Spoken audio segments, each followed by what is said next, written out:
Bienvenue dans le podcast La Maison 4, un espace pour explorer le transgénérationnel et éclairer ton histoire. Ici, on libère les mémoires pour avancer en conscience. Je te partage des clés et des réflexions pour mieux comprendre ton histoire familiale et personnelle et t'accompagner dans ta transformation.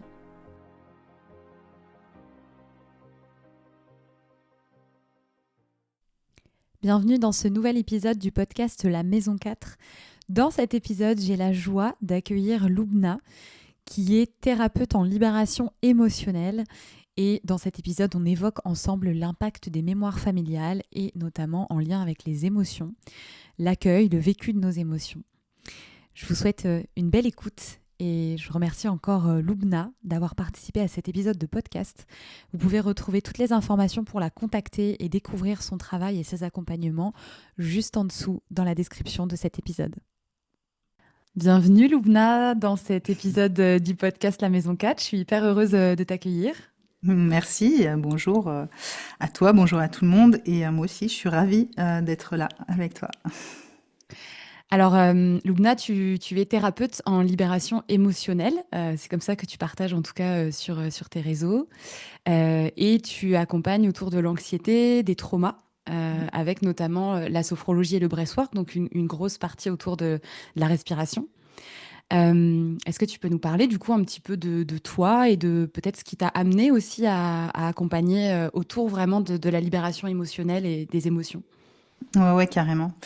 Euh, Comme tout thérapeute, je pense, on a commencé par soi, donc C'est j'ai pas ça. dérogé à la règle.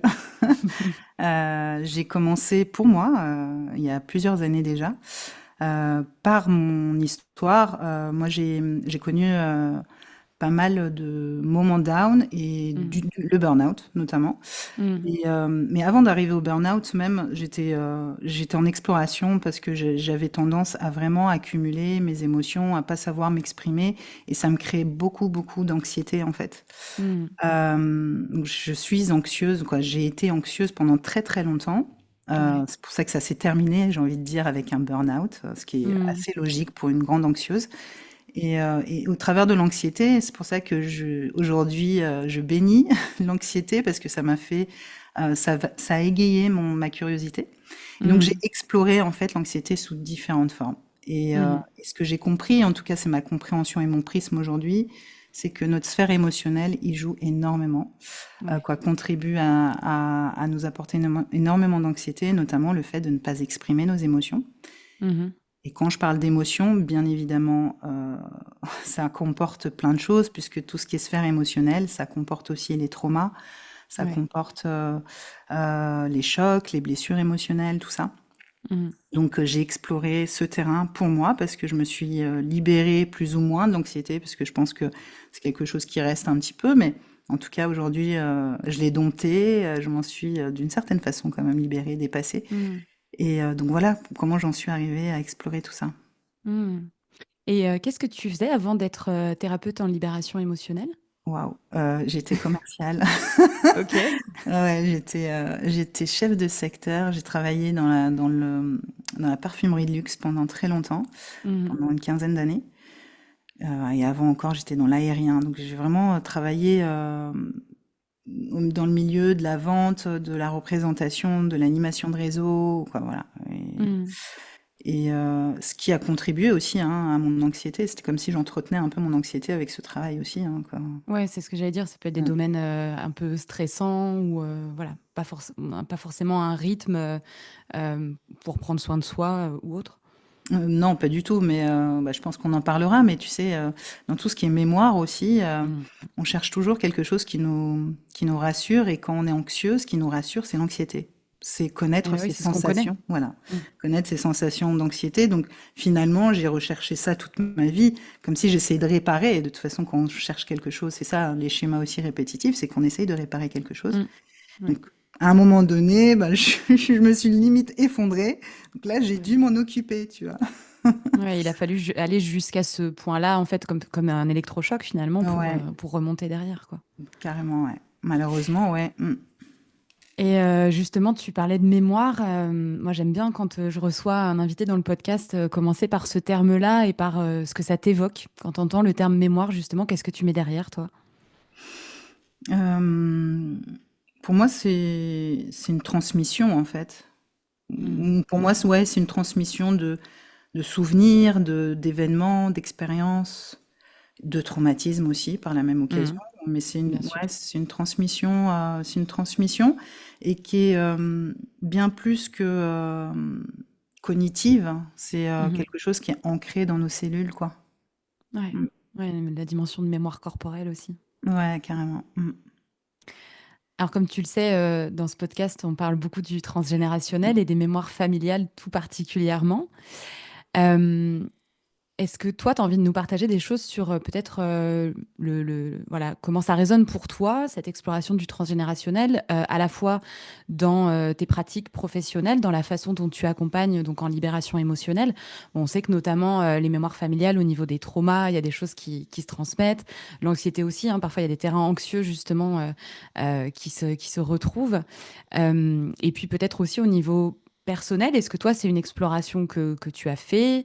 Qu'est-ce qui t'a amené là-dessus? Enfin, voilà, qu'est-ce que ça évoque pour toi, en fait, vraiment toute cette sphère transgénérationnelle et cet héritage familial? Ouais, ouais. Bah, carrément, quoi. Tu peux pas t'occuper de toi, en tout cas à un moment donné, quand tu décides de vraiment prendre soin de ta santé mentale, de santé émotionnelle, sans parler, évoquer à un moment donné le transgénérationnel. C'est pas Mhm. possible, quoi, selon moi. Moi, au travers de mon métier, donc mes accompagnements, on y arrive à un moment donné. J'ai pas la même porte d'entrée que toi, puisque toi, tu commences avec le Ouais. transgénérationnel. Moi, c'est une relation, voilà, c'est une problématique relationnelle, souvent vis-à-vis de soi-même. Donc les gens viennent avec cette problématique. Et à un moment donné, il est bien évident qu'on va explorer les émotions du passé, puisque les émotions qu'on ressent aujourd'hui ont forcément une Mhm. référence à nous. Mais bien sûr que tu l'as très bien dit, tout notre façon de réagir, notre façon de vivre le monde, tant qu'on s'en est pas occupé, c'est la façon qu'on nous a transmis. Et donc Mhm. nos parents, nos arrière-grands-parents, et on peut aller très très loin même. Ouais. Donc à un moment donné, il est certain que, tu vois, moi je commence à l'envers de toi, c'est que moi je commence par la personne, par soi, Mhm. et on recule petit à petit pour en arriver, bah, Mhm. voilà, à libérer aussi les émotions familiales, transgénérationnelles. Je mets pas Mhm. ces mots-là forcément, mais voilà, quand on en discute, c'est de ça dont on parle. Mhm. Donc voilà un niveau dans l'accompagnement, en tout cas, c'est une certitude. En ce qui me concerne aussi, par la force des choses, pareil, le cheminement que je propose à mes clients, c'est le cheminement que j'ai fait moi personnellement. Donc aujourd'hui, je suis même encore plus à explorer cette partie-là de mon histoire.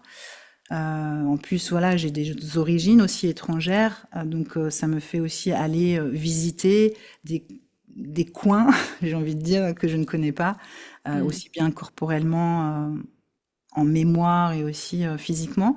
Euh, et donc, ouais, donc oui, oui, j'explore de plus en plus mon transgénérationnel.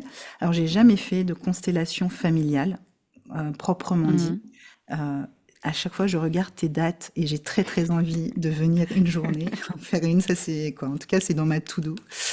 Euh, mais j'ai déjà fait d'autres formes de thérapie qui, voilà, qui t'emmènent déjà avec le breathwork. Ouais, J'ai c'est ce que déjà j'allais dire. voyagé, voilà, vraiment dans ma lignée, hein. Mhm. J'ai déjà libéré des choses. Euh, et aussi au niveau, alors moi, je suis suivie aussi par une thérapeute, avec une psychothérapeute qui aussi fait du chamanisme. Mhm. Donc voilà, il y a des voyages que j'ai fait aussi pour explorer toute cette partie-là. Donc oui, c'est une certitude que je pense à un moment donné, on peut pas, enfin, on est issu de quelque part, et ce quelque part, Ben, on on peut vient pas tous de quelque l'ignorer. part. Ouais, c'est sûr. Exactement. Et ce quelque part, même si, euh, voilà, la visée de tout le monde en venant te voir toi ou en venant me voir moi, c'est prendre soin de soi. En tout cas, à un Mhm. moment donné, on éprouve le besoin. Alors, peu importe la raison, c'est souvent pour trouver du sens dans notre existence, retrouver une relation équilibrée, sereine avec soi, avec les Mhm. autres. Donc, c'est toujours ça, souvent ça le but. Mais à un moment donné, c'est soi, mais on a une histoire et comment on est aujourd'hui est issu Ouais. de comment on nous a élevés, comment on nous a éduqués, comment on nous a montré le monde. Et Ce on est qu'on nous a obligé transmis. ouais. Donc à un moment donné, je pense qu'on est obligé d'explorer ça. Donc, je sais pas, toi, que ce serait intéressant de confronter, justement, moi je t'ai dit, moi, je pars du début à la fin, mais toi, comment tu Ah bah, accompagnes au ah bah, final? moi, je mets les pieds dans le plat dès la première séance, c'est-à-dire que moi, je vais tout de suite poser des questions, explorer l'histoire familiale, tu vois, en fonction de l'intention de la venue de la personne, tu vois, selon si c'est sur un domaine particulier, une difficulté émotionnelle, relationnelle ou autre. Moi, je pose tout de suite des questions, tu vois. Donc, c'est vrai que c'est une approche qui est différente. Et c'est pour ça que moi, généralement, les personnes qui viennent me voir, elles viennent pas en première intention, tu vois.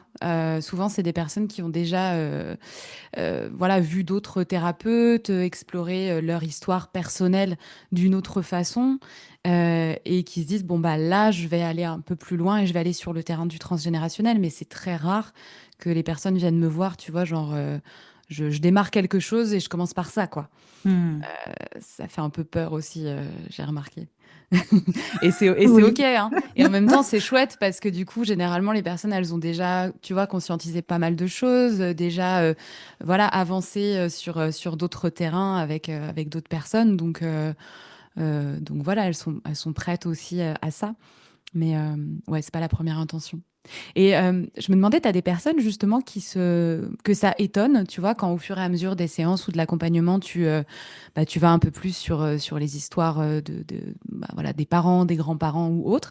Est-ce qu'il y en a que ça étonne ou qui te disent, non mais moi, de toute façon, il n'y a rien dans ma famille, tu vois, tout va bien et c'est pas du tout par là que ça se passe? Non, pas vraiment, parce que tu vois, tu le dis très justement pour toi, les gens n'arrivent pas en première intention, ils ont déjà fait un cheminement. Et Mm, moi aussi, quand j'y arrive, quand je nomme les choses, si elles n'ont pas été nommées, et en général, je suis le cheminement de la personne, quand on arrive à ce moment-là, c'est que la personne déjà a mm, pris conscience, a conscientisé pas mal de choses, donc elles sont pas étonnées. En revanche, c'est vrai que ça m'est déjà arrivé oui, d'entendre ça au début, mais donc je touche pas ce terrain-là au début.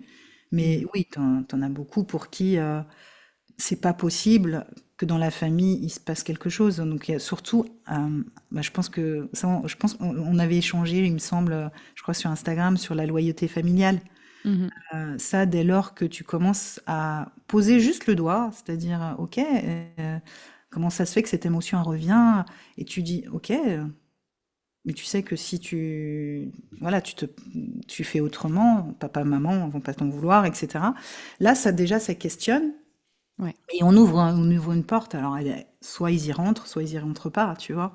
Mm, mm, Mais ouais, un peu comme toi, je pense que c'est pas la première, c'est pas au début qu'on parle de ça, quoi.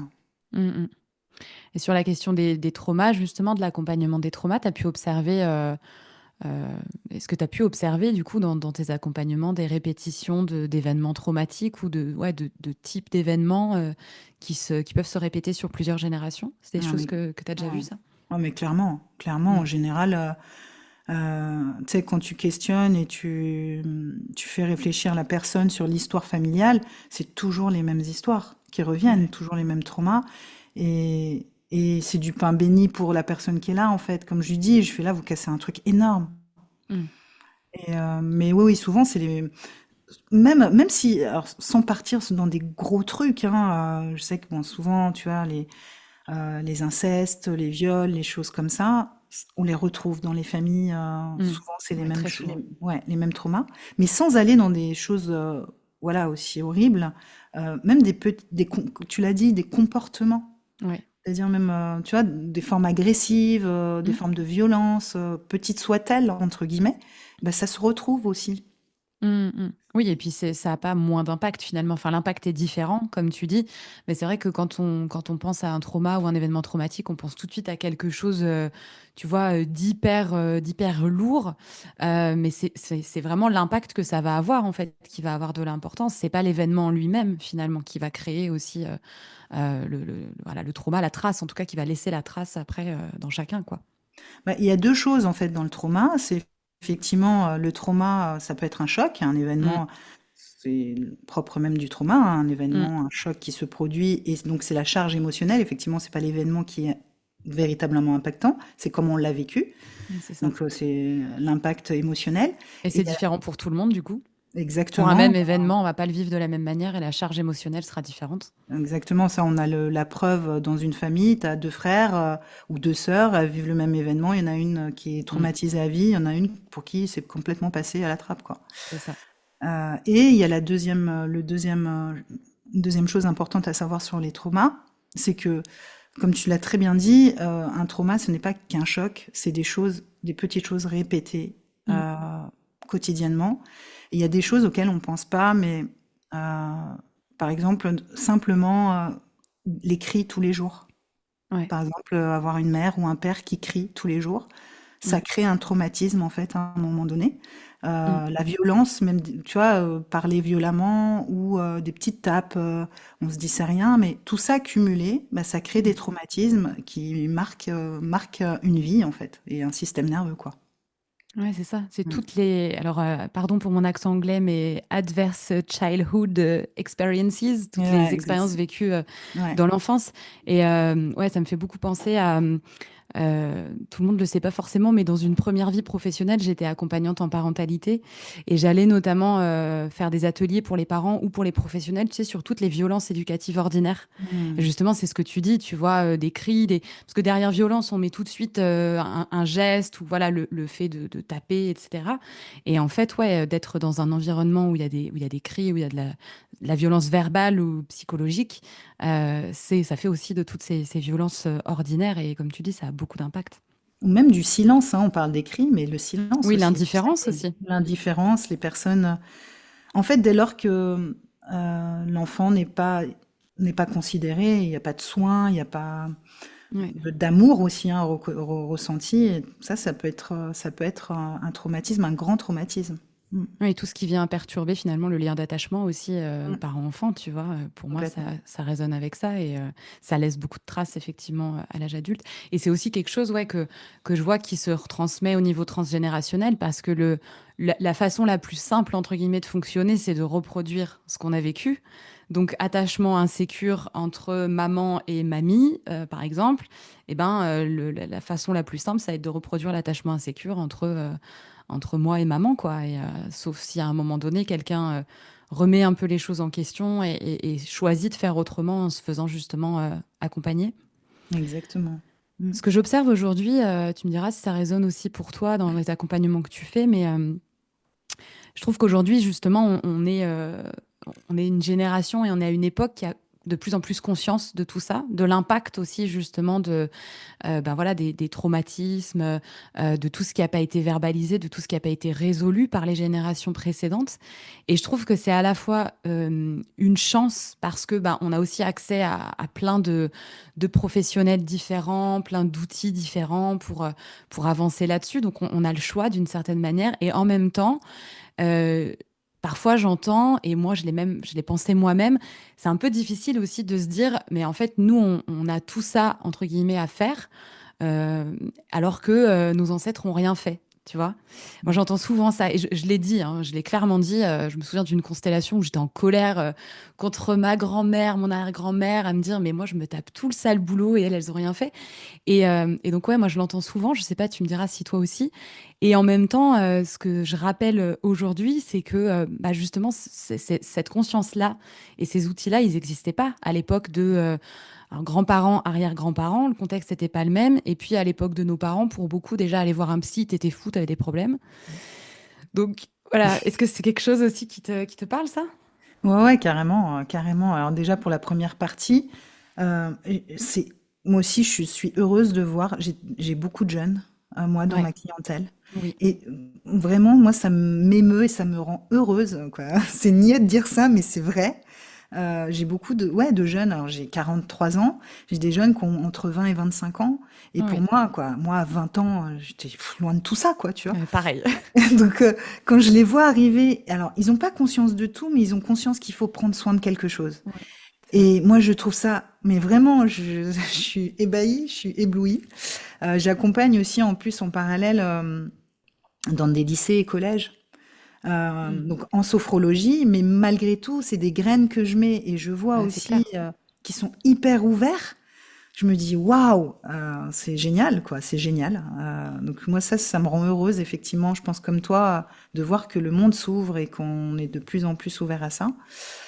Euh, Ce que j'en pense, c'est vrai que moi, j'en ai voulu à un moment donné à mes parents de pas, ouais, alors pas de pas avoir été voir quelqu'un, mais en tout cas de pas avoir pris le temps de faire autrement. Mhm. Euh, mais après, en fait, sincèrement, dès lors que j'ai grandi, en fait, dès l'âge de ouais, 25 ans, je pense, j'ai pris mes responsabilités et j'ai exploré. Je suis allée chercher par moi-même, tu vois, un peu. Alors, je suis passée vraiment, j'ai tout testé. J'ai commencé par la naturopathie, des soins énergétiques. J'ai tout essayé. Et voilà, j'avais en tête d'aller mieux, de sortir de l'anxiété. Et effectivement, moi, un monde s'ouvrait à moi. Alors, c'était, Mhm. en plus, quand j'avais 25 ans, ça date, tu vois, un petit peu. Il y a plus d'une quinzaine, ouais, plus de 15 ans. Euh, à l'époque, c'était pas, c'était un peu privilégié, quoi. Je sais pas, les gens connaissaient pas. Moi, à l'époque, on m'a fait découvrir le Reiki, par exemple, je ne connaissais pas. Je savais même pas ce qu'elle Mhm. faisait sur moi. Je lui faisais confiance. Aujourd'hui, c'est commun, en fait. Ouais, ouais, c'est vrai. Euh, mais après, sur la partie, je crois que tu as dit, voilà, on a l'impression qu'il y a plein de choses qu'on devrait voir et tout. Moi, je passe de plus en plus un cap là en me disant, bah écoute, je verrai ce que j'ai à voir en fait, tu vois. Mhm. Mhm. Effectivement, on a toute une vie pour explorer plein de choses. Est-ce que je vais tout explorer? J'en sais rien. En tout cas, je vais explorer ce qui aujourd'hui s'ouvre à moi. Mhm. Je suis plus à la recherche, en tout cas, tu me diras toi, mais aujourd'hui, je suis plus à la recherche de quelque chose en fait. À un moment donné, voilà, je te l'ai dit, mon but c'était de sortir de l'anxiété. Genre, voilà, voilà, j'avais ce but-là. Aujourd'hui, c'est ouais, d'ouvrir ma curiosité, d'être toujours, tous les jours, un peu plus consciente. Bah, je suis maman, donc montrer aussi l'exemple à mon fils qu'on peut aussi être bien dans ses baskets, mais sans quête véritable de quelque chose, de soigner, de guérir. Mhm. Ouais, plus dans une ouverture à moi-même. Je pense que la meilleure, quoi, je le dis toujours à mes clients, le meilleur voyage qu'on peut faire, je pense, dans notre vie, c'est en nous-mêmes, en fait. Mhm. Et Ouais, carrément. il y a plein d'endroits qu'on connaît pas encore, et qu'on connaîtra peut-être jamais. Et c'est pas Mhm. grave, du moment qu'on est bien dans ses basques aujourd'hui, en fait. Exactement. Ouais, ouais, ça résonne beaucoup ce que tu partages. Moi aussi, c'est vrai qu'au départ, il y avait ce truc comme tu dis, de quête. C'est un mot qui me parle, tu vois, quelque chose de aller, on y va, on va gratter ci, on va gratter là.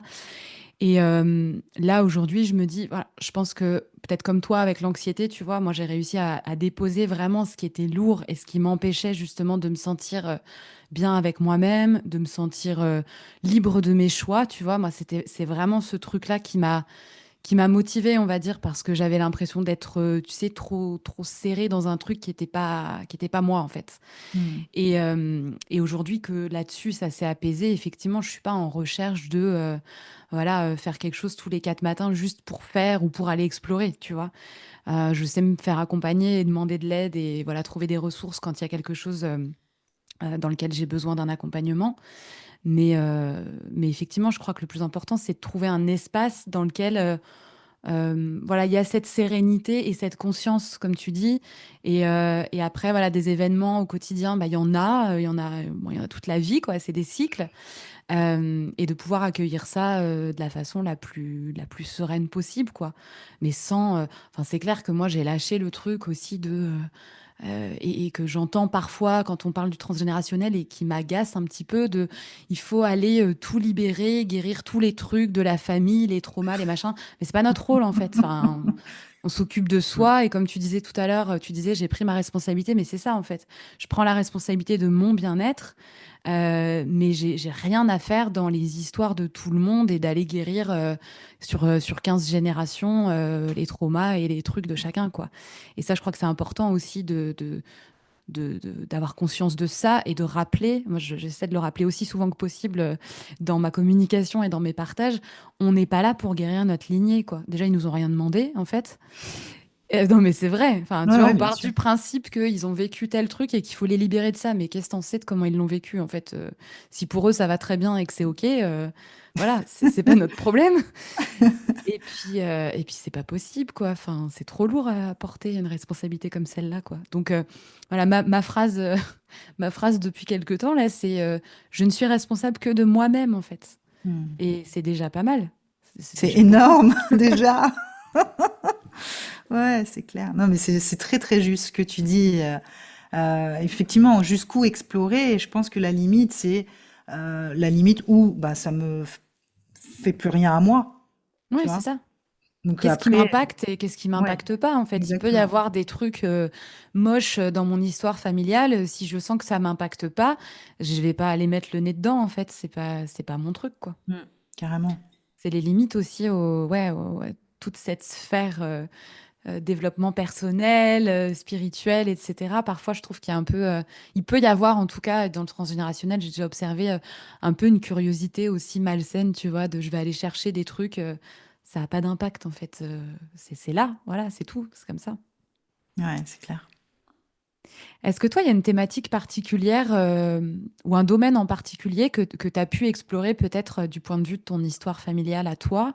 Voilà, un domaine dans lequel tu as pu observer ou prendre conscience que des choses t'impactaient, que ce soit au niveau professionnel, des relations, au niveau des émotions peut-être justement. Ouais, clairement, la posture de femme, ouais, la femme. Hmm, ouais. Quoi, la place de la femme, comme je le disais tout à l'heure, je suis issue, moi, mes parents sont tunisiens. Mhm, D'une ancienne génération aussi, ils sont nés là-bas, ils sont venus ici pour travailler. Et donc moi j'ai vécu aussi quand même avec l'éducation un peu, voilà, de maghrébine, on va dire. mhm. La Tu es place de née en la femme. France, toi? Je suis née en France, ouais, ouais. Ouais. Bah, faut le dire aussi, hein, la place de la femme à l'époque, aujourd'hui ça change, mais à l'époque, ben, j'avais la vision de ma mère, hein. Ma mère a travaillé un petit peu, mais sinon elle s'est arrêtée quand elle nous a eus. Et, euh, et elle était à la maison, elle faisait à manger, et elle avait pas le droit de décisionnel, quoi, dans la maison, hein. Clairement, c'était mon père. Donc moi, Hmm, j'ai été élevée avec cette vision de la femme, et au travers de ma lignée, hein, et du transgénérationnel, c'était vraiment ça. Donc ça a été énorme pour moi.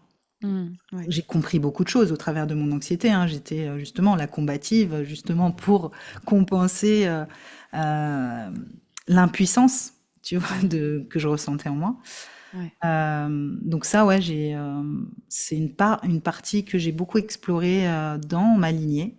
Pour le Mhm, coup, l'impact que ça pouvait avoir, et pour le coup, ça a eu un impact, et ça peut l'avoir encore un peu dans toutes les sphères de ma vie, hein, en tant que hmm. femme, en tant que professionnelle, même avec les enfants, quoi.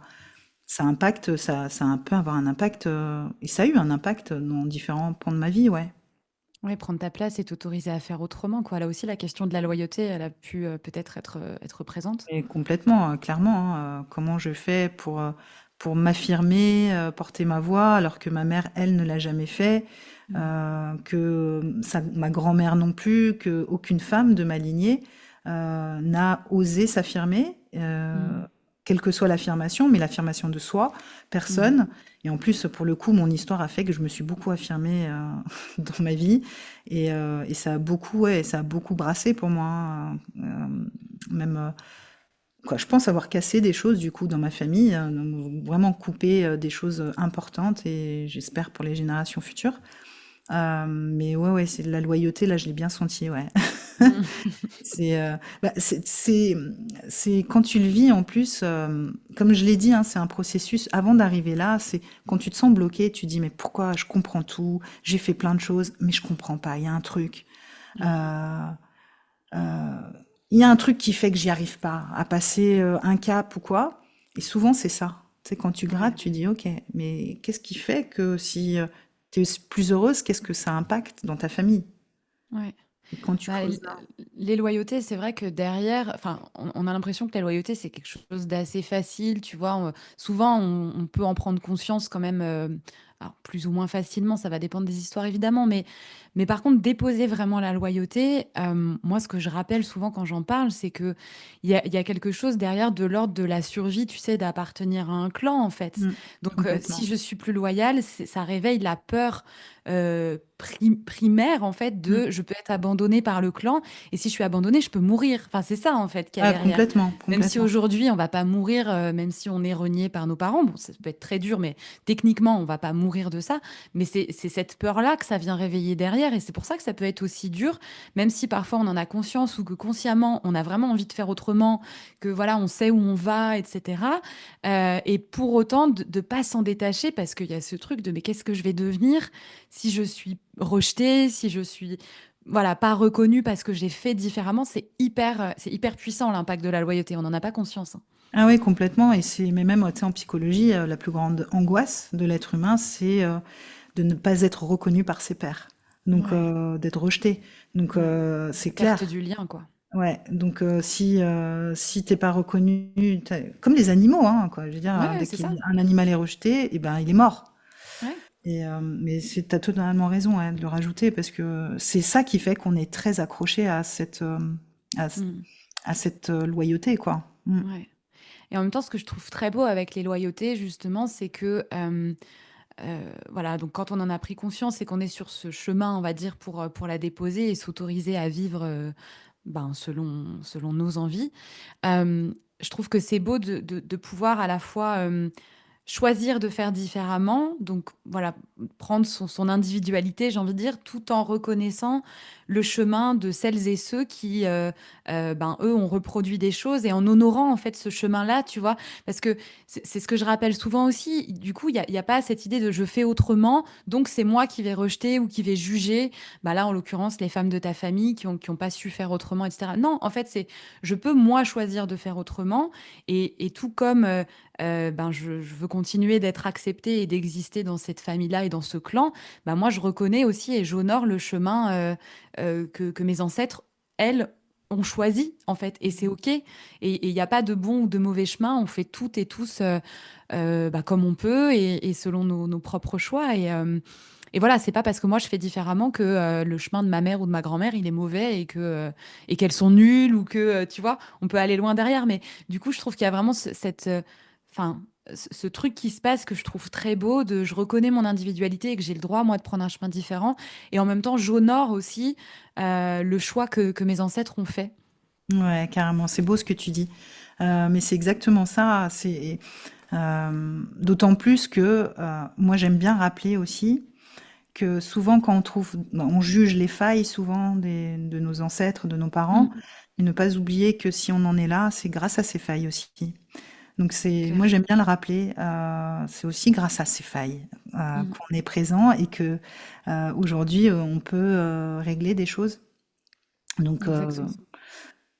Donc ouais, t'as raison. Et en plus, tu sais, c'est vrai que moi, avec mon prisme, ça me fait penser au-delà du transgénérationnel. Tu sais, quand quelqu'un commence à prendre soin, qui est dans le développement personnel et qui commence à prendre soin de sa santé mentale ou de s'occuper de soi, et que pour lui, les autres qui ne font rien voilà, sont pas à sa hauteur ou n'ont rien compris à la vie. Mais t'es qui pour juger, tu vois, quoi. Mm, Là, c'est vrai que je suis assez tranchée sur ça. C'est à un moment donné comme tu l'as dit, on fait tous comme on peut, en fait. Dans la vie, mm, moi, j'aime croire que personne n'a envie d'être triste, personne n'a envie de souffrir, tout le monde a envie d'être heureux et bien dans sa peau. mm, Maintenant, il y en a qui ont plus de mal à mm. s'ouvrir à cette capacité, et il y en a pour qui bah, c'est plus facile. Et justement, je me dis, bah, toi comme moi, j'imagine, on a suivi ce chemin pour voilà, tendre une main à celui qui est prêt.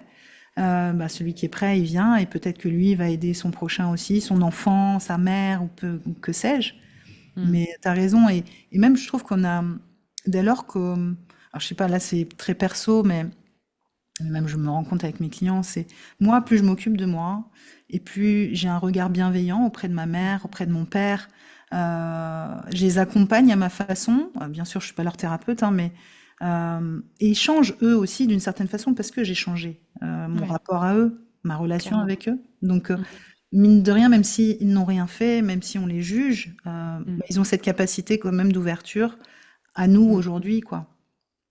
Ouais, mais de toute façon, c'est vraiment ça. Moi, je dis toujours, on ne travaille pas sur les autres, enfin, on peut pas faire à la place des autres, mais par contre, nous, en changeant aussi le regard qu'on a sur les autres ou sur une situation ou sur une relation, ça peut faire bouger des choses quand même dans la relation. Et puis, ça commence par soi. Enfin, je veux dire, effectivement, moi, j'ai vraiment cette conviction aussi que plus il y a de personnes qui, voilà, selon leur envie, leurs ressources, leurs possibilités, feront ce chemin-là d'abord pour elles-mêmes, plus on ira vers un monde meilleur. Mais voilà, ça commence vraiment par soi, en fait. Et je reviens à, ouais, je suis responsable que de moi. Mais si Mm. déjà, moi, je fais ce chemin-là, ça change forcément des choses autour de moi et au sens large dans le collectif. C'est clair, mais surtout, moi j'aime bien rajouter tout le temps aux gens, quand ils parlent des autres ou du monde, je fais, mais le monde, tu en fais partie en fait. Ouais. Ah oui, N'oublions pas qu'on fait tous partie de ce monde, donc on a c'est notre part de clair. responsabilité dans ce monde. Donc quand tu fais Exactement. pour toi, tu fais pour le monde, quoi. Ouais, exactement. Et justement, alors on a parlé des loyautés, là, dont tu parlais par rapport à ta famille et du fait de faire différemment.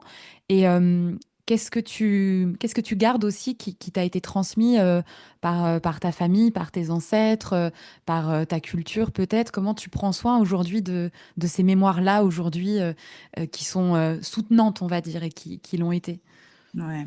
Bah, de toute façon, moi j'aime dire aussi, comme je travaille vraiment sur les émotions, toute émotion a son versant positif et son Mm, versant négatif. clairement. Et, et en l'occurrence, par exemple, j'ai beaucoup parlé d'anxiété. Donc l'anxiété, c'était vraiment un mélange d'émotions qu'on n'arrive pas à nommer. Mine de rien, l'anxiété m'a amené à déjà à faire le métier que je fais aujourd'hui, à travailler sur moi. Et je me suis beaucoup appuyée sur la colère, sur des émotions qui m'ont pourri la vie, hein, d'une certaine façon, mais qui pour autant m'ont donné une forme de niaque en fait. Tu Mm, vois, donc le versant positif. Et tu vois, cette agressivité aussi que j'ai pu connaître, bah ça, clairement, ça m'était transmis par ma famille. Hein. Bah, aujourd'hui, je l'ai dompté, donc j'en suis heureuse, puisque c'est ce qui m'a permis d'avancer et de, tu sais, un peu d'éviter de regarder sur les côtés et tracer, tu vois. Donc ça, je reconnais ça, c'est une certitude. Tu vois, je t'ai parlé même de la place de la femme. mm, Euh, J'ai envie de dire que, certes, bien sûr, hein, à un moment donné, j'ai pesté, parce que ça m'a pourri aussi un peu l'existence, mais en même temps, c'est ce qui m'a permis aussi d'aller chercher une solution autre, de me dire que je pouvais pas rester sur ça. Tu vois, ça a été aussi un moteur. ouais. Et aujourd'hui, j'honore parce que bah, ma mère aussi, d'une certaine façon, alors je vais aller juste, juste du côté de ma maman. Ma maman, le fait qu'elle ait eu cette place-là, ben, a fait la femme que je suis et ça m'a aidé à me construire comme je suis. Ça m'a aussi transmis des valeurs, moi, en tant que maman aujourd'hui. Et je ne peux que le reconnaître, je peux pas rejeter ça. Mm, Euh, Après, bien sûr, c'est un cheminement où quand on est dans la blessure et la souffrance de face, c'est difficile de se dire ça, mais ça fait partie du cheminement. mm, Et on y arrive à un moment donné à regarder les bons côtés. Alors, les bons côtés, bien sûr, hein, toute proportion gardée, mais en tout cas de voir dans l'adversité, voir dans la souffrance, quelque chose mm. quand même qui nous a menés là où on en est. Ouais, ouais, ouais, Mm. c'est clair. Ça résonne beaucoup. Bah, tu peux nous partager aussi si tu as envie. Bah, moi, je me retrouve beaucoup dans ce que tu partages, hein, tu vois, quand tu parles aussi de la colère, et cetera, ouais, pour moi, la colère, c'est un moteur aussi, un moteur de changement, justement, qui nous montre, ben, que là, il y a quelque chose qui est pas OK. Alors certes, la colère, elle peut faire peur dans la façon dont elle peut s'exprimer, mais elle peut aussi être exprimée de manière hyper saine Mm. et du coup, vraiment faire son «job» entre guillemets, pour moi, la colère, elle est créative, justement. Mais en fait, on confond souvent colère avec violence. Et Oui, c'est c'est deux ça. choses différentes. On les Exactement. met ensemble, mais c'est pas pareil, quoi. Mm. Ouais, ouais, ouais. Donc, ouais, ouais, moi je dirais que c'est ça, une force aussi de résilience, tu vois, qui m'a été transmise aussi par les femmes de ma lignée maternelle, notamment. Bon, j'ai beaucoup plus exploré la lignée maternelle que paternelle jusqu'à présent, donc c'est aussi pour ça que j'en parle comme ça. Mais bien sûr que derrière, comme tu dis, quand on sort de la blessure, on peut voir aussi tout ce que ça nous a apporté et appris. Mm. C'est hyper juste. Est-ce que tu peux nous parler tes propositions aujourd'hui, de la façon dont tu accompagnes et peut-être des projets que tu as en ce moment, enfin voilà, tout ce que tu proposes en ce moment. Alors moi, je propose essentiellement des accompagnements soit en individuel, en one-to-one, donc en ligne ou à mon cabinet à Bordeaux, Mhm. ou des ateliers de groupe. Donc ça, c'est vraiment les deux choses que je fais le plus. Les ateliers, pareil, je propose en ligne ou en présentiel sur Bordeaux. Mhm. J'ai un programme en ligne qui s'appelle Bye Bye Anxiété. C'est surtout de la sophrologie pour voilà, calmer le système nerveux Mhm. et commencer à... C'est une des premières grosses étapes pour commencer à travailler sur son anxiété et à s'en Ouais, libérer. ouais. Et en actualité, il y a un petit truc qui arrive bientôt. Je suis en train de préparer un challenge 21 jours pour la régulation de son système nerveux et pour libérer ses émotions. Super.